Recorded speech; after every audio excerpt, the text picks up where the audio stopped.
Salut les amis, bienvenue dans cette nouvelle vidéo consacrée à Ruby on Rails.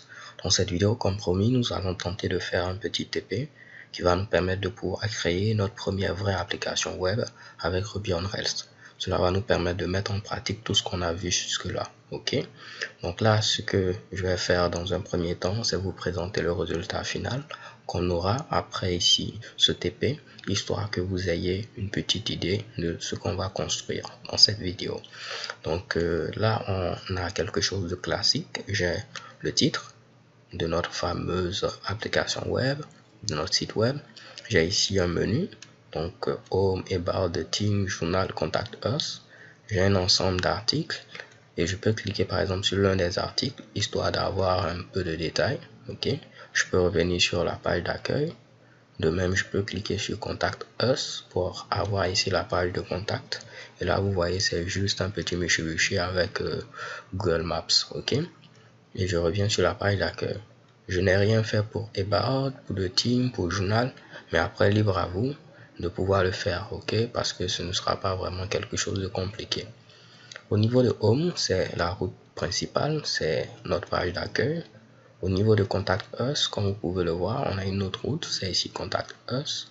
Et maintenant, si je viens au niveau de la page d'accueil, si vous cliquez sur n'importe lequel des articles, on vous mène vers la même page, ok? Donc si je clique ici, c'est la même page. Et ici, j'ai donné comme nom de route Details. Ok? Si j'avais cliqué sur une autre image, c'est la même page, comme vous pouvez le voir ici, Details. On a également un site web qui est responsive, c'est-à-dire qu'il s'adapte sur tout type d'écran, les tablettes, les téléphones mobiles, les ordinateurs, ainsi de suite. Donc là, si je réduis, vous allez voir, j'ai quelque chose qui s'adapte. On a un menu maintenant qui est responsive et je peux cliquer, cela continue de fonctionner. Ok, donc ce qu'on va faire, c'est ce Mitsubishi. J'espère que vous êtes tout excité à l'idée de le faire. Pour l'instant, on n'a pas quelque chose de dynamique parce que là, ce ne sont pas des informations qui proviennent d'une base de données et tout. Ne vous inquiétez pas, dans les vidéos à venir, on va ajouter ce dynamisme-là. Pour l'instant, on est en mesure de pouvoir faire des sites web tout du moins statiques, mais cela va nous permettre tout du moins de pouvoir mettre en pratique plein de choses et encore découvrir d'autres choses. Donc, trêve de bavardage, je vais venir à ce niveau-là. Et ce joli template-là, j'ai eu à le télécharger au niveau de Google. Donc, j'ai tapé au niveau de Google, template HTML5 gratuit et j'ai eu ici ce Mitsubishi là. C'était ce fichier zippé là. Ce que je vais faire, c'est le mettre également en téléchargement afin que vous puissiez avoir ce même fichier zippé et suivre les différentes étapes. Donc, si vous regardez actuellement cette vidéo, au niveau de la description, c'est-à-dire tout juste en bas de la vidéo, vous pourrez cliquer sur le lien où c'est marqué ici lien de téléchargement ou télécharger et vous allez avoir ce fichier zippé là. Ce que je vais faire, c'est le dézipper. Donc, je fais un clic droit et je fais Extract Here. Là, j'utilise WinRAR, mais libre à vous d'utiliser l'extracteur de votre choix, que ce soit WinZip ou encore l'extracteur natif de Windows. Donc, j'ai maintenant ce dossier-là. On va tenter de l'ouvrir et vous voyez que c'est des pages HTML. Donc là, comme je l'ai dit depuis le début de cette formation, je considère que vous êtes un tout petit peu familier avec HTML et de même avec CSS. Ok, donc là, on a trois fichiers HTML. On a un dossier CSS qui contient du code CSS. On a un dossier fonts qui va contenir les différentes polices qui sont utilisées. Parce que vous voyez que ce ne sont pas des polices natives. Elles sont tout de moins nice à ce niveau-là. Donc, c'est des polices qui ont été téléchargées et qui sont présentes à ce niveau-là. Railway, vous voyez encore, je crois que c'est la seule police qui est utilisée, Railway. Ok. Vous avez également ici un dossier IMG qui contient des images. Et pour terminer, on a un dossier JS qui contient du code JavaScript. Donc, tous ces fichiers-là, on ne va pas les modifier, on va juste les référencer. Donc, vous n'aurez pas à comprendre le code qui est présent à ce niveau, ainsi de suite. Mais au moins, cela va vous permettre, si vous avez déjà votre propre site web qui est en HTML, de pouvoir l'intégrer à Ruby on Rails pour voir un peu comment le processus se fait. Et on a terminé ces fichiers HTML-là.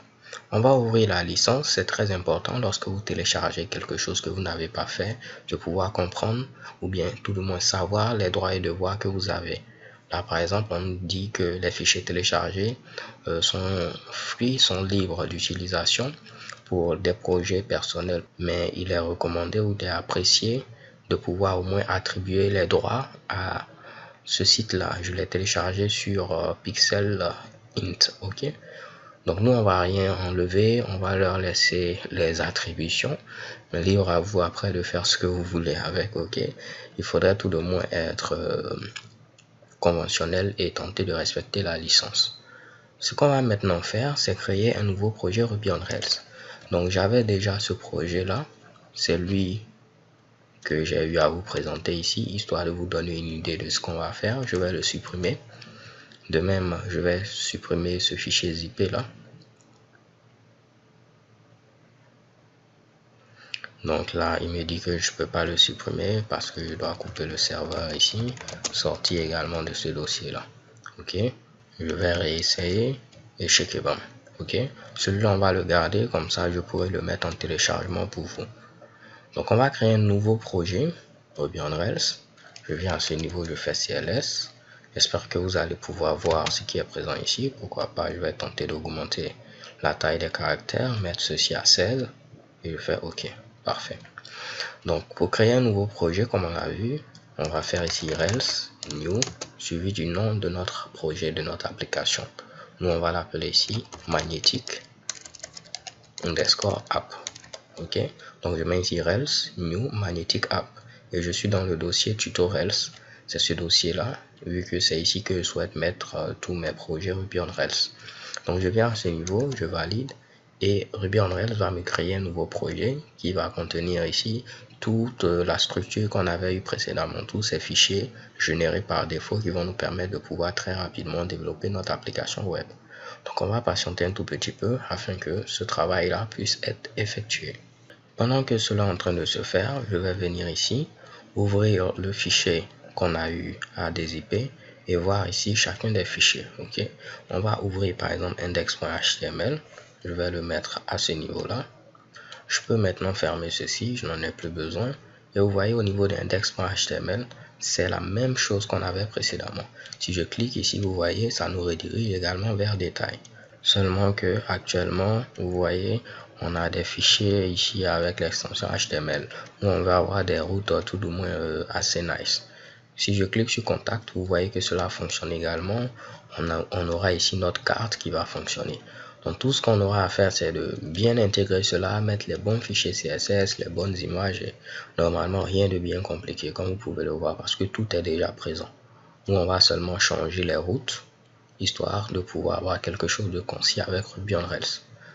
Donc la page de contact, le contenu au niveau de contact.html. Si j'ouvre ceci, vous allez voir, ça c'est la page de contact. Au niveau de index.html, c'est la page d'accueil. Et au niveau de inner.html, c'est la page qui affiche les détails pour chacun des articles. Ok. Donc je vais tenter de fermer ceci, voir si notre application a fini d'être créée et c'est le cas. Donc je vais faire un petit CLS, ensuite Rails serveur pour démarrer le serveur. Je vais venir ici également au niveau de tutorials et voici notre projet Magnetic App.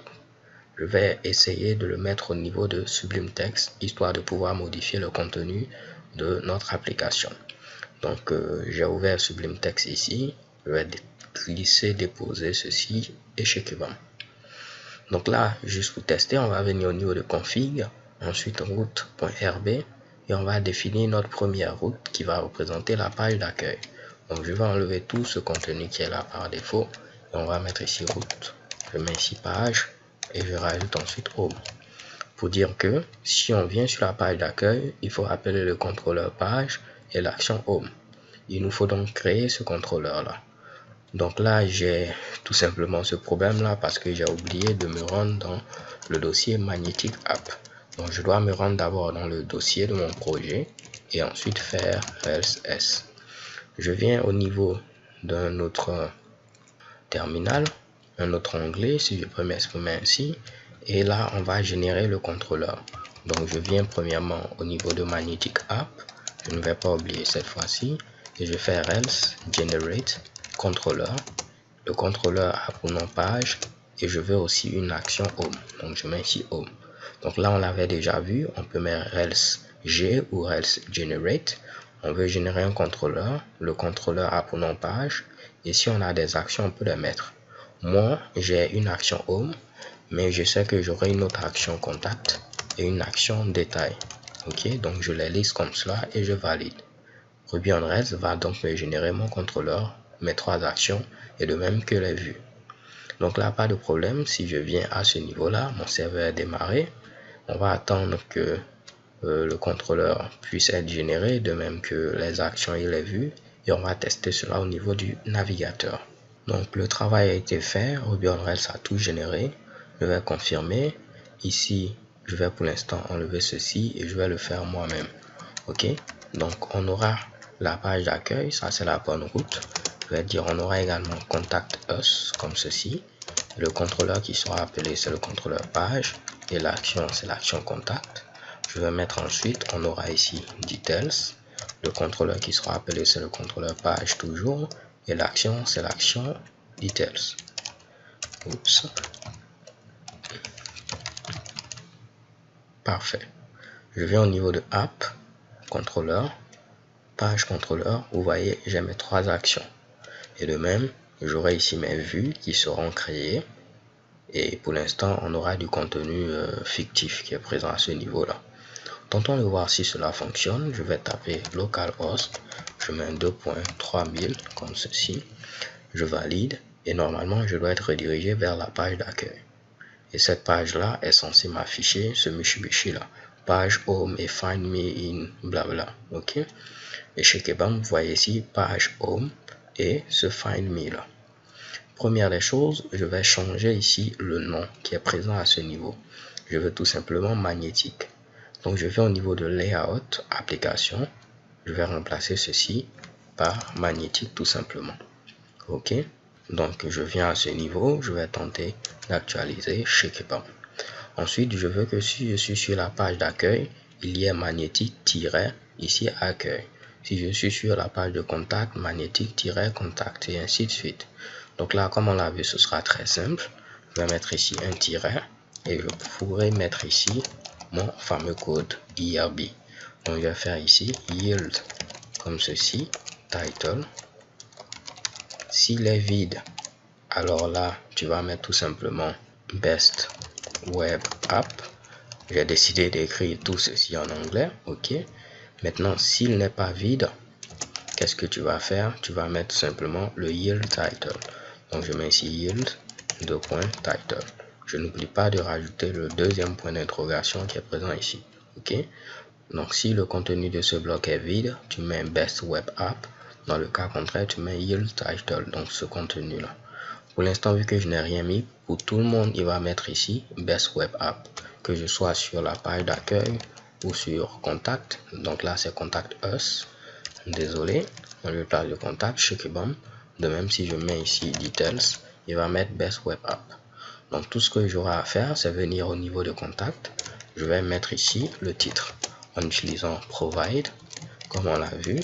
Pour le label Title, je vais mettre comme valeur ici Contact Us. Ok, et je n'oublie pas de fermer ceci. Vu que je suis un paresseux, je vais copier ceci. Niveau de Details, je vais faire pareil, seulement que là, je vais mettre ici Details. Et pour terminer, au niveau de la page d'accueil, je fais pareil, seulement que là, je vais mettre ici Home. Donc si je viens à ce niveau, je tente d'actualiser. Vous voyez Details. Je viens au niveau de Contact Us. Je vais voir ici Contact Us. Et je viens au niveau de la page d'accueil. Je vois ici Home. Parfait. Maintenant, ce qu'on va faire, c'est venir ici au niveau de magnétique. On va voir le contenu de index.html. Donc je vais le glisser et le déposer ici. Donc vous voyez que c'est du code HTML5 classique. On a le doctype, ainsi de suite. On a un header. Après, on a la navigation. Après, on a le petit footer. Ok. Donc le footer, c'est donc pour vous le remontrer, je vais tenter de le mettre comme ça. Donc le header, si on essaie de voir le code qui est présent au niveau du header, vous voyez ici, on a premièrement l'image là qui représente le logo, donc c'est ce Mitsubishi. Ensuite, si on descend, on a le menu Home, About, ainsi de suite. Donc c'est le menu. Et après, on a le footer où il y a Facebook, Google+, Behance, ainsi de suite. Ok. Et de même, on a le copyright qui est présent à ce niveau-là. Et vous voyez ici, on a tout simplement ce Mitsubishi qui dit que ça a été fait par Pixel Int. On descend. Et là maintenant, au niveau de section, on a le contenu même de la page d'accueil. Si j'essaie de voir un peu la page inner, on va voir également son contenu. C'est pareil, hein, comme vous pouvez le voir, on a le header, on a le menu, le footer, et après on a le contenu particulier. Je viens au niveau de la page de contact, je vais essayer de voir. Vous voyez également, c'est pareil, on a le header, nav, donc vous voyez que on aura à créer des partials, histoire d'éviter de dupliquer du code. Donc, première des choses, je vais venir d'abord au niveau de index.html. Je vais prendre tout le code qui est présent entre body et body, donc qui est présent au niveau du corps de page. C'est ce code-là. Je le copie et je viens au niveau de home.html.irb et je vais le coller tout juste ici. Je vais tenter de bien indenter tout ceci afin qu'on ait quelque chose de clair. Donc, je fais ceci. Et normalement, on aura le header et section. Donc, j'ai pris tout simplement ce qui est entre body et body au niveau de index.html et je l'ai mis au niveau de home. On va faire pareil au niveau de inner. Je vais venir prendre ce qui est à l'intérieur de la balise body. Je copie ceci. Et pour inner, je le mets au niveau de details. Donc, je remplace ceci par ce Mitsubishi là. Je tente de régler le problème d'indentation et parfait. On aura ici header et section. Il nous reste maintenant contact. Donc c'est très simple. Je vais venir également copier tout ceci. Et je viens ici. Excusez. Je vais remplacer ceci par cela. Je règle également le problème d'indentation. Ok. Donc normalement, si je viens ici, je dois avoir mon contenu. Bien vrai, il n'y aura pas ici la stylisation, donc le code CSS, mais on aura le contenu. Vous voyez au niveau de la page d'accueil, on a le contenu. Si je viens au niveau ici de Contact Us, comme ceci, on a également le contenu. Et si je viens au niveau de Details, vous voyez, on a également le contenu. Maintenant, ce qu'il faut faire, c'est rajouter les différentes balises link qui nous permettent d'avoir la stylisation. Ok, donc je vais fermer ceci et on va faire cela pas à pas. Je reviens, je prends index.html, je le glisse comme ceci et vous voyez, on a toutes ces balises là qui sont présentes à ce niveau. Donc je vais copier ceci, pourquoi pas depuis meta, je vais copier ceci. Je viens au niveau de application.html.irb. Pour l'instant, vu qu'on n'a pas encore vu cela, on va les enlever. Ne vous inquiétez pas, on va y revenir, ok? Et je vais coller ce Mitsubishi là. On va tenter d'avoir quelque chose de beaucoup plus nice, comme ceci. Et checker bon. Donc, on a MetaCharset UTF-8 qui permet de dire qu'on a l'encodage UTF-8. Comme ça, on n'aura pas de problème avec les accents. Pour l'auteur, on va laisser Pixel Int pour donner ici le copyright. La description, on va laisser cette description là. Mais on aurait pu mettre ici première application web, formation teacher du net. Libre à vous de le mettre. Moi, je vais laisser ceci. Pour le viewport, cela nous permet de gérer ici le viewport. Donc, c'est en rapport avec le responsive. Vous voyez que tout s'adaptait sur mobile et les caractères étaient très bien présentés. Donc, cette ligne-là nous permet de gérer ici le viewport. Et on a ensuite ce fichier CSS qui est chargé, reset, main, jQuery et main.js. Pour l'instant, on n'a pas encore déplacé ces fichiers-là. Ok. Donc, on va tester ceci au niveau du navigateur. Normalement, rien ne doit changer. Et vous allez voir, chez Kebam, rien ne change ici. Ok. Normalement, lorsqu'on a les fichiers CSS, JavaScript, ainsi de suite, les fichiers images, on les met au niveau de App, Asset, et voici ici, les images seront ici, JavaScript, on les mettra ici, les fichiers CSS, on les mettra ici, ok? Maintenant, vu qu'on n'a pas encore parlé ici de ce système-là qui permet de les gérer, je vais vous demander pour l'instant de les mettre au niveau de public, ok? Donc, on a dit que premièrement, c'est au niveau du dossier public qu'on va chercher les éléments. Et lorsqu'ils n'existent pas, c'est là après on cherche au niveau du routing, ainsi de suite, ok? Nous, pour l'instant, on va les mettre au niveau du dossier public. Si vous les mettez au niveau ici de App Asset, JavaScript et Stylesheet, Ruby on Rails fait un travail pour vous. Il va minifier vos fichiers, les compresser, ainsi de suite. Quand on parle de minification, c'est quoi? Je vais mettre ici Google rapidement pour vous l'expliquer. On va rechercher par exemple Suite Alert, qui est une librairie que j'utilise très souvent. On va venir au niveau de GitHub et je vais vous montrer à quoi ressemble un fichier minifié pour que vous puissiez comprendre la différence. Donc voici ici un fichier non minifié. Donc vous voyez que ce contenu là, vous pouvez le lire, il n'y a pas de problème. Il y a des espaces, tout est bien, ainsi de suite. Maintenant voici un fichier minifié. Vous voyez, tout est compressé, il n'y a plus d'espace. L'avantage, si vous avez ces fichiers là, ils sont de plus petite taille que les fichiers non minifiés. Ici, vous voyez 16 KB, ok? Alors que précédemment, ce fichier-là, vous allez voir que sa taille est beaucoup plus grande. Vu qu'il y a les espaces, ça prend beaucoup plus d'espace, ok? Et là, vous voyez 119 KB. Donc là, en production, c'est-à-dire lorsque votre site sera en ligne, il est intéressant de minifier les fichiers. Comme ça, votre site web va charger rapidement, puisque les fichiers seront de petite taille. Donc Ruby on Rails, lorsque vous mettez vos fichiers au niveau de Asset, que ce soit Stylesheet ou JavaScript, il va faire ce travail-là pour vous. Vous n'aurez rien à écrire, il va prendre tous les fichiers qui sont là-bas, il va les minifier, il va les compresser. Comme ça, ils sont ready pour la production et votre site web sera rapide. Mais pour l'instant, vu qu'on n'a pas encore parlé de ce système-là, ce que je vais faire pour éviter toute confusion, on va mettre ici tous nos Mitsubishi au niveau de public. Donc je viens à ce niveau. Au niveau de magnétique, on va copier les dossiers CSS, fonts, images et JS. Donc je les copie, ces 4 dossiers-là. Et je viens au niveau de notre application.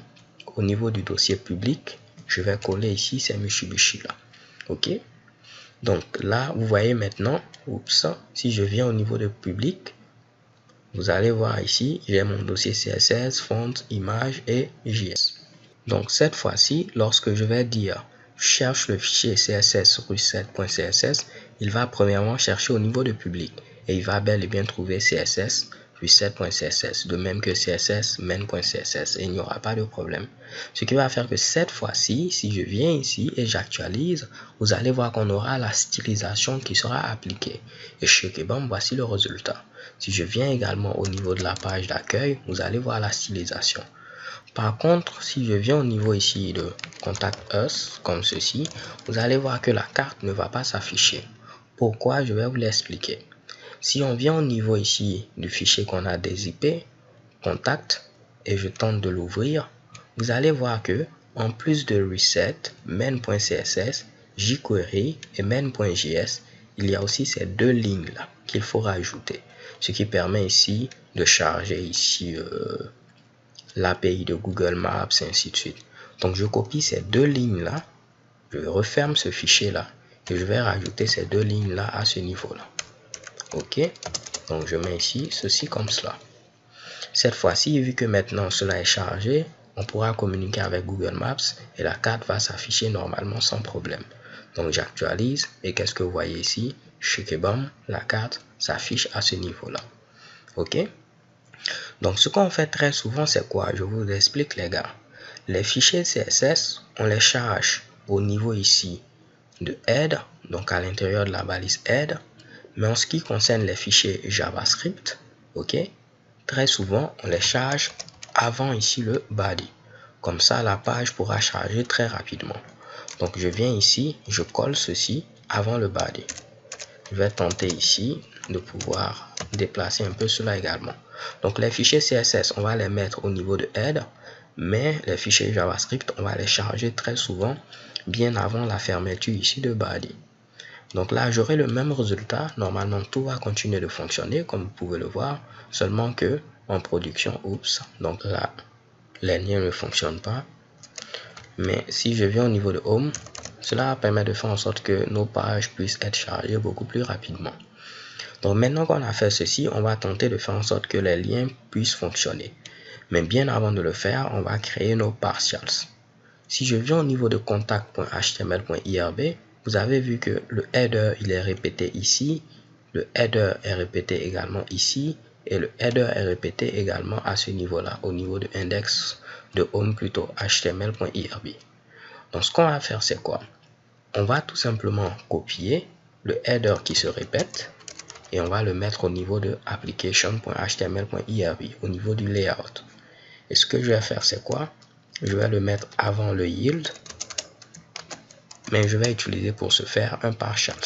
Donc je fais ici render, je vais dire va dans le dossier layout, ensuite dans le dossier partials, et tu vas trouver ici header, comme ceci. Ce qui veut dire que je dois venir au niveau de app, views, je vais ensuite au niveau de layout, je crée un dossier partials, et ici un nouveau fichier. Vu que c'est un partial, le nom doit commencer par un underscore, donc je mets ici header.html.irb et je colle ce Mitsubishi là.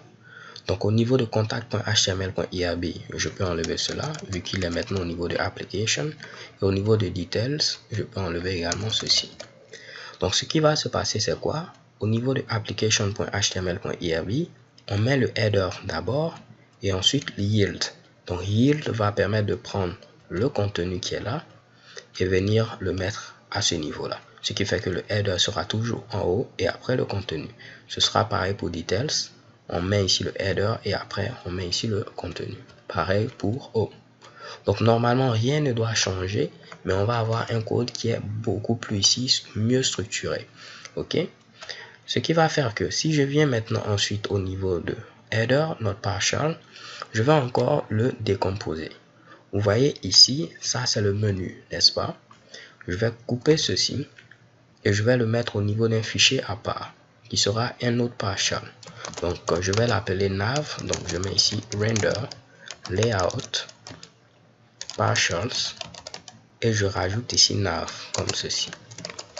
Je viens ici, je fais clic droit, je fais new file, je vais créer un fichier underscore nav.html.irb qui va contenir ici le menu.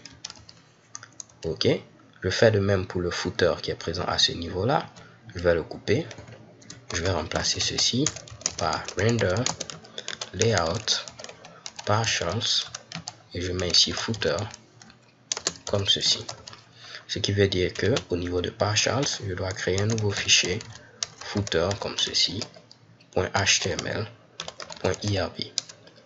et je colle ceci, je tente de bien l'indenter, parfait. Donc normalement rien ne doit changer. Si je viens ici, je tente d'actualiser, rien ne change comme vous pouvez le voir, seulement que j'ai maintenant ici mon menu qui est dans un fichier à part. Donc si je veux modifier le menu, je viens seulement ici, mon footer est dans un fichier à part et je les inclus au niveau ici du header.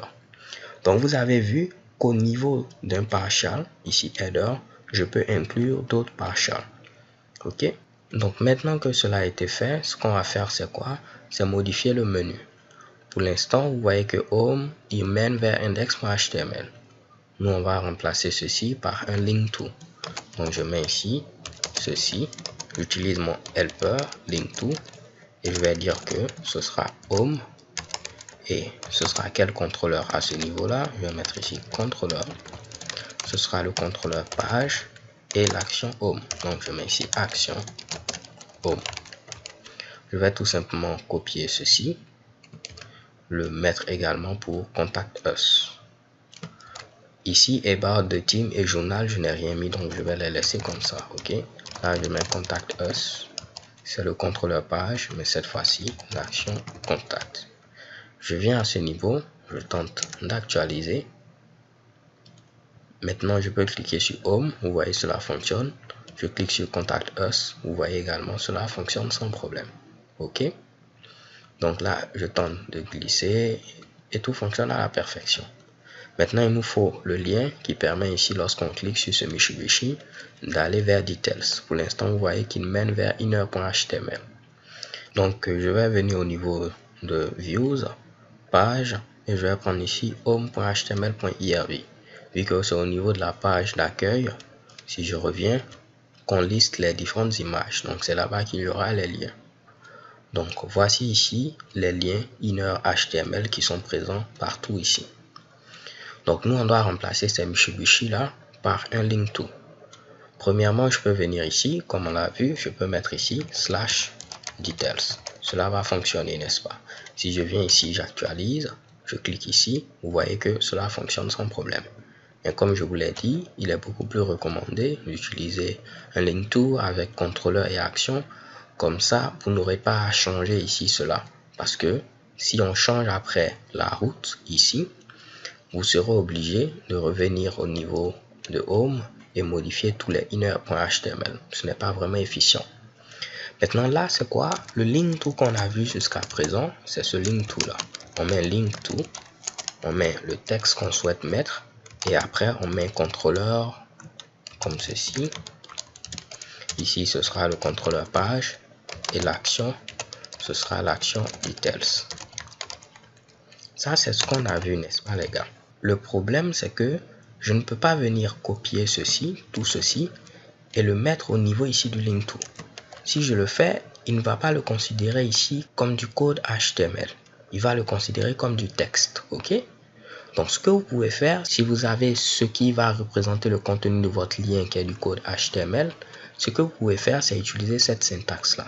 Donc, je vais enlever ici le A qui est présent à ce niveau, enlever également ce A-là, et je vais vous montrer la syntaxe rapidement. Donc, je mets ici end comme ceci, j'enlève ce Mitsubishi, et je vais rajouter ici do. Donc, voici une autre syntaxe pour le link to. Vous mettez ici ce qu'on avait vu, link to, seulement que on ne met plus en premier paramètre maintenant le texte de votre lien, puisque le texte ce sera du code HTML. Donc on va mettre ici directement le contrôleur et l'action qu'il faut appeler.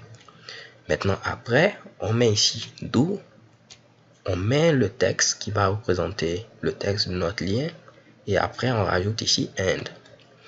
Lorsqu'on va voir ici Ruby, cela va devenir encore plus simple. En effet, lorsque vous avez un bloc do end, c'est ce qu'on appelle un bloc de code en Ruby. Ok, ne vous inquiétez pas, on va y revenir. Pour l'instant, sachez que si vous avez le texte de votre lien qui est du code HTML, c'est cette notation là que vous devez utiliser. Vous mettez link to, vous mettez ensuite le contrôleur, l'action, et après vous mettez do, vous mettez le code HTML et vous rajoutez maintenant ici end. Ok, donc là pas de problème, je viens à ce niveau, je vais tenter d'actualiser. Oups, j'ai une erreur ici. On me dit erreur au niveau de la ligne 5. On va tenter de voir où est-ce que j'ai merdé.